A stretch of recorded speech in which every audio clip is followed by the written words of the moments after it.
بسم اللہ الرحمن الرحیم۔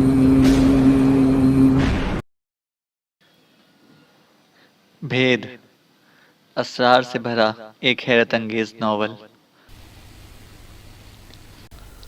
نقشے پر بنی ہوئی مدھم لکیریں اس بات کی نشاندہی کرتی تھیں کہ دریا کے ساتھ ساتھ وہ جس سمت میں آئے ہیں وہی صحیح رخ ہے۔ پروفیسر شروع کو اس کے بارے میں بتاتا جا رہا تھا۔ پھر فائر کی آواز سن کر سبھی چونکے۔ شروع نے تڑپ کر رائفل اٹھا لی، لیکن فائر کرنے والا شہباز خان تھا جو تیزی سے اس جانب دوڑا تھا۔ مستان کو اس نے اس جانب بھیج دیا تھا۔ مستان نے قریب آتے ہوئے کہا، چاقو۔ کیا آپ کے پاس ایک چھری یا چاقو مل جائے گا مسٹر شروق؟ شہباز خان نے کہا۔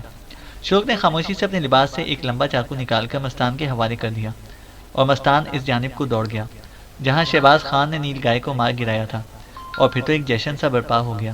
نیل گائے کو گھسیٹ کر لایا گیا۔ شہباز خان اسے اسلامی طریقے کے مطابق پہلے ذبح کر چکا تھا۔ شروق نے نقشہ سمیٹا، وہ بھی بہت خوش نظر آ رہا تھا۔ اس نے شہباز خان کا شانہ تھپتھپایا اور کہا، یوں لگتا ہے جیسے تم ایک بہترین شکاری ہو۔ شہباز خان نے کوئی جواب نہیں دیا۔ نیل گائے کو دیکھ کر ان کی بھوک چمک اٹھی تھی، اور سبھی جلد از جلد اس کا تیا پانچا کرنا چاہتے تھے۔ لمبے چاقو کی مدد سے شہباز خان نے نیل گائے کو صاف ستھرا کیا۔ اس دوران باقی افراد اسے بھوننے کا بندوبست کر چکے تھے۔ شروق کے ساتھی بھی اس کام میں برابر کے شریک تھے۔ بہرطور ان لوگوں کو خوراک کے سلسلے میں ترجیح دی گئی۔ موٹی تازی نیل گائے میں ویسے بھی گوشت کافی تھا، چنانچہ ان لوگوں نے خوب شکم سیر ہو کر کھایا۔ البتہ پانی کے سلسلے میں ذرا احتیاط کرنا پڑی تھی، کیونکہ شروق کے پاس پانی کی مقدار بہت کم تھی۔ وہ لوگ آرام کرنے کے لیے لیٹ گئے۔ شروق آہستہ آہستہ چلتا ہوا شہباز خان کے پاس آ گیا۔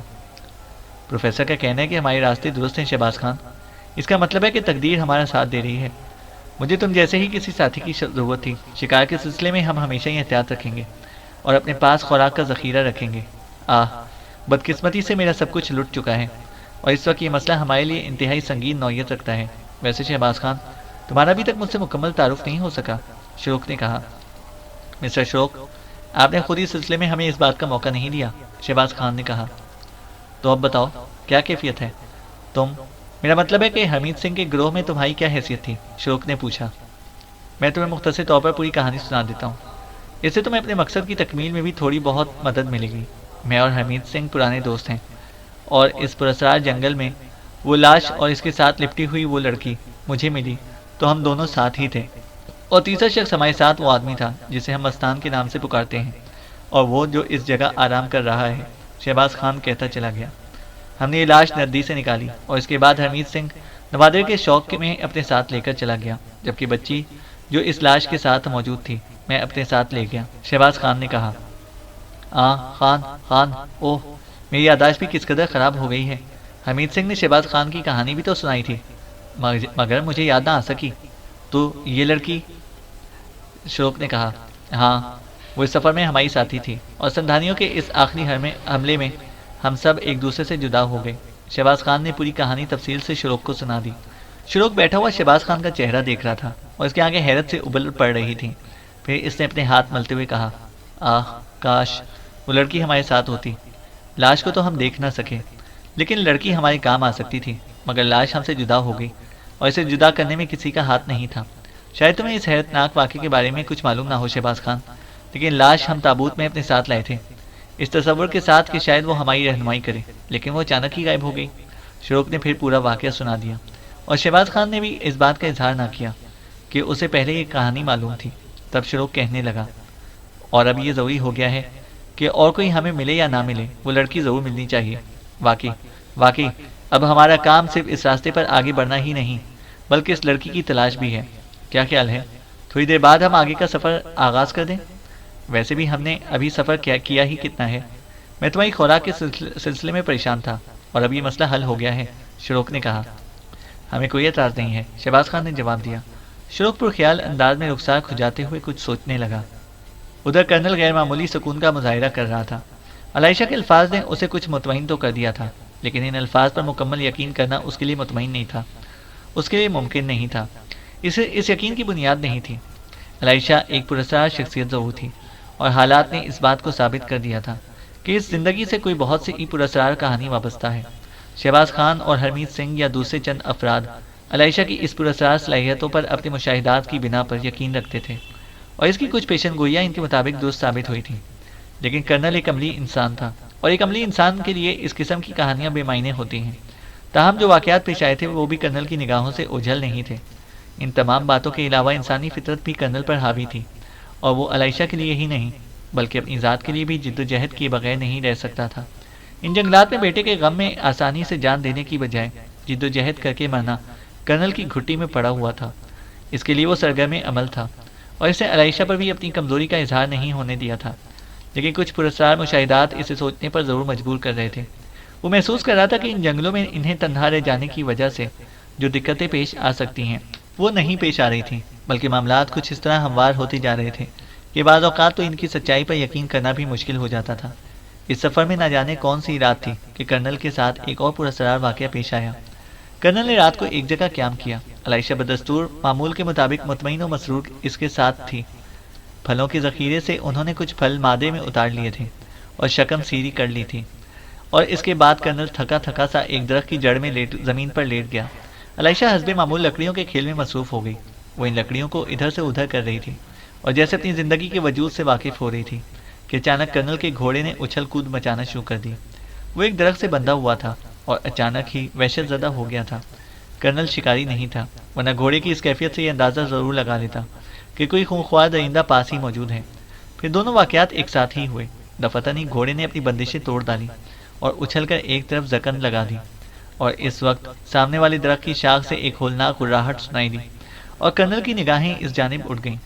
تاریکی اتنی گہری نہ تھی کہ سیاہ رنگ کی وجہ سے ہیولا بھی نظر نہ آ سکتا تھا، جس میں دو چمکدار بلب ٹکے ہوئے تھے۔ کرنل کا خون خشک ہو گیا۔ کالے رنگ کے اس ہولناک چیتے کو اس نے درخت کی ایک شاخ پر دیکھا تھا، اور گھوڑا اسی چیتے کو دیکھ کر بے چین ہو گیا تھا، یہاں تک کہ جان بچانے کے خوف سے فرار ہو گیا تھا۔ چیتے کو دیکھ کر کرنل کے اوسان خطا ہو گئے۔ خونخوار چیتا انہی کی جانب گھات لگا رہا تھا۔ کرنل نے بے چین نگاہوں سے عائشہ کی جانب دیکھا جو لکڑیاں سمیٹ رہی تھی، اور اس کے چہرے پر گہری سنجیدگی چھائی ہوئی تھی۔ کرنل کے حلق سے ایک عجیب سی آواز نکلی، لیکن عائشہ اس جانب متوجہ نہیں ہوئی۔ اس نے گردن گھما کر سیاہ چیتے کو دیکھا اور دفتن ہی سیاہ چیتے نے ایک ہولناک غراہٹ کے ساتھ چھلانگ لگا دی۔ کرنل بے دست و پا ہو گیا۔ اب یقینی موت اس کے سامنے تھی، لیکن اس وقت اس کی حیرت کی کوئی انتہا نہ رہی۔ جب چیتے کی یہ چھلانگ ادھوری رہی، وہ کرنل تک پہنچنے کی بجائے زمین پر گر گیا۔ چیتا چند لمحات اس طرح تڑپا جیسے اسے گولی مار دی گئی ہو۔ وہ گراتے ہوئے اپنی دم دانتوں میں دبا رہا تھا اور ایسے لگ رہا تھا جیسے اس سے اٹھا نہ جا رہا ہو۔ پھر وہ مشکل تمام وہ اپنے پنجوں پر کھڑا ہو گیا اور اس کے بعد بے بسی کے عالم میں چکرانے لگا۔ اس کے انداز میں وحشت نمایاں تھی۔ پھر جیسے وہ کسی عذاب سے چھوٹ گیا ہو، اس نے ایک لمبی سی چھلانگ لگائی اور دیکھتے ہی دیکھتے نگاہوں سے اوجھل ہو گیا۔ اس خوفناک وحشت خیزی نے کرنل کو لرزہ براندم کر دیا تھا، لیکن چیتے کے اس طرح بھاگ جانے کی وجہ کرنل کی سمجھ میں نہیں آئی تھی۔ وہ حیران نگاہوں سے دور دور تک دیکھ رہا تھا۔ چیتے کا اب کہیں پتہ نہ تھا۔ تب اسے گھوم کر عائشہ کی طرف دیکھا۔ عائشہ آہستہ آہستہ اس کے قریب پہنچ گئی اور پھر سے آہستگی سے کہا، انکل، ہم کچھ آگے نکل آئے ہیں، بائیں سمت چلنا ہے ہمیں، بائیں سمت۔ عائشہ نے کہا، گھوڑا گھوڑا۔ کرنل کے حلق سے بھرائی ہوئی آواز نکلی۔ گھوڑے کا بھی اب نام و نشان نہیں تھا۔ عائشہ نے آہستہ سے کہا، ہمیں گھوڑے کی ضرورت پیش نہیں آئے گی انکل، وہ دیکھیے اس جانب کچھ نظر آ رہا ہے آپ کو؟ آئیے کرنل انکل، اس طرف چلیے، عائشہ نے کہا۔ عائشہ نے کرنل کا ہاتھ پکڑا۔ کرنل کے اعصاب کشیدہ تھے، لیکن نہ جانے کیوں اس کے قدم عائشہ کے ساتھ ساتھ اٹھنے لگے۔ اسے محسوس ہو رہا تھا کہ جیسے اچانک ہی اس کی قوت ارادی اس کا ساتھ چھوڑ گئی ہو اور وہ چند لمحات کے لیے اپنے آپ میں نہ رہا ہو۔ اسی کیفیت میں وہ عائشہ کے ساتھ چلتا رہا۔ آہستہ آہستہ آسمان پر روشنی ہوتی جا رہی تھی اور چاند بادلوں کی اوٹ سے نکل آیا تھا۔ مدھم مدھم روشنی میں کرنل کو تقریباً 1 گھنٹے کا سفر کرنا پڑا اور تھوڑی دیر بعد بہت کچھ بہتر ہو گیا، لیکن ابھی تک اس کے منہ سے کوئی آواز نہ نکل سکی تھی۔ پھر سے پانی کی ایک ہلکی سی آواز سنی، بہت ہی مدھم مدھم سی آواز، جیسے کوئی سبک روی ندی ہلکی ہلکی آواز کے ساتھ بہہ رہی ہو، اور پھر یہ چھوٹی سی ندی اس کے سامنے آ گئی۔ عائشہ نے مسکراتی نگاہوں سے کرنل کو دیکھا اور آہستہ سے بولی، دیکھا، پہچانا اسے؟ یہ شرمیلا ہے۔ عائشہ ندی کے کنارے دوزانوں بیٹھ کر کلیلیں کرنے لگی۔ کرنل کی سمجھ میں کچھ نہیں آ رہا تھا۔ کرنل مقبول اس چھوٹی سی ندی کا جائزہ لے رہا تھا، جس کا پاٹ زیادہ چوڑا نہیں تھا، جس کی روانی بہت سست تھی۔ اس کا پانی حیرت انگیز طور پر شفاف تھا۔ اس کی یادداشت نے سہارا دیا اور اسے یاد آیا کہ حمید سنگھ اور شہباز خان ایک ندی کی تلاش میں تھے جس کے بارے میں انہوں نے بتایا تھا کہ وہ پراسرار لاش انہیں ندی سے ملی تھی۔ اس کے ذہن میں فوراً خیال آیا کہ یہ وہی ندی ہے۔ علیشہ دوزانو ندی کے کنارے بیٹھی ہوئی تھی اور اس کے چہرے پر مسرت کے آثار تھے۔ یہ شمیلہ ہے انکل، علیشہ نے کہا۔ تم اس کے بارے میں کیا جانتی ہو علیشہ؟ کرنل نے پوچھا اور علیشہ جیسے چونک پڑی۔ اس نے پہلے ندی کے کناروں کو دیکھا، دوسری طرف لمبی لمبی گھاس اگی ہوئی تھی، پر اس کی آنکھیں دور دور کا جائزہ لینے لگیں اور پھر وہ اٹھ کھڑی ہوئی۔ تم اس کے بارے میں کیا جانتی ہو علیشہ؟ کرنل نے پوچھا۔ انکل، یہ شرمیلہ ہے، یہ شرمیلہ ہے، دیکھو اس کا پانی دیکھو، اسے میری خوشبو رچی ہوئی ہے۔ یہ انکل، یہ میں، انکل، یہ شرمیلہ ہے، ہاں یہ اچانک علیشہ رو پڑی۔ یہ مگر یہ اس سے آگے کیا ہے؟ اس کے بعد کیا ہے؟ مجھے یاد کیوں نہیں آتا؟ بولو، اور کیا ہے آگے، اور کیا ہے؟ علیشہ کی آواز تیز ہوتی گئی اور پھر وہ حلق پھاڑ کر چیخنے لگی۔ جواب دو، مجھے جواب دو، بتاؤ اور کیا ہے؟ اس نے اپنے بال نوچ ڈالے اور اپنی کن پٹیوں پر گھوسے مارنے لگی۔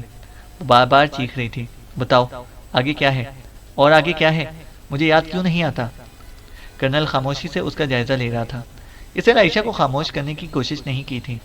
کافی دیر اسی طرح گزر گئی۔ علیشہ روتے روتے نڈھال ہو گئی، پھر اس نے آنکھیں بند کر لیں، لیکن اس کی سسکیاں بلند ہو رہی تھیں، وہ بچوں کی طرح ہمک رہی تھی۔ کرنل نے زمین پر بیٹھ کر دونوں ہاتھوں سے اسے پکڑ لیا۔ اس کی کیفیت بہتر نہ تھی۔ وہ زخم کھایا تھا سینے پر کہ بس اسی کا جگر تھا کہ خود کو سنبھالے ہوئے تھا۔ یہ غیر معمولی قوت برداشت تھی کہ اپنی آنکھوں سے نمران کے دریا میں بہہ جانے کا منظر دیکھ کر زندہ تھا، بلکہ نہ صرف زندہ تھا بلکہ علیشہ کے اس کا ساتھ بھی دے رہا تھا اور اس کی دلجوئی کر رہا تھا۔ لیکن کبھی کبھی اس کا دل ڈوبنے لگتا تھا۔ اسے احساس ہوتا تھا کہ اس نے دیوانگی کا ثبوت دیا ہے۔ اس نے بے سر و پا داستان پر یقین کر لیا اور احمقوں کی طرح سب کے ساتھ دوڑ پڑا۔ نمران کو سنبھالا بھی جا سکتا تھا، اسے سمجھایا بھی جا سکتا تھا۔ وہ تو سر پھیرے تھے جو اس دور میں پراسرار کہانیوں میں خود کو کھپائے ہوئے تھے۔ مجھے کیا ہو گیا تھا؟ وہ میرا بیٹا نمران، کیا میں اپنی دنیا میں جاؤں گا؟ نمران کہاں ہو؟ تو کہاں ہے میرے بچے؟ کیا بیتی تجھ پر؟ پہلی بار کرنل سسک پڑا۔ اسے نمران بری طرح یاد آیا تھا۔ نمران، میرے بچے، کیا بیتی تجھ پر نمران؟ بے اختیار اس کے حلق سے آوازیں نکل گئیں اور ان آوازوں کو سن کر علیشہ چونک پڑی۔ اسے آنکھیں کھول کر کرنل کو دیکھا، بغور دیکھتی رہی، پھر اچھل کر کھڑی ہو گئی، کرنل کے سامنے پہنچی اور اس کے سامنے بیٹھ گئی۔ انکل، اس نے بڑی اپنائیت سے کہا، پاگل ہو گیا تھا میں، پاگل ہو گیا تھا میں، اپنی آنکھوں کی روشنی کھو دی۔ کرنل نے کہا، روشنی؟ علیشہ نے آہستہ سے کہا، نمران مر چکا ہے، اس طوفانی دریا کے بہاؤ میں اس کے زندہ رہنے کا کیا امکان ہے؟ کرنل نے کہا۔ نہیں انکل، کہ بون جھوٹ نہیں بولتے، دیکھو انکل، دیکھو۔ علیشہ نے ساری لکڑیاں نکال کر کرنل کے سامنے ڈال دیں۔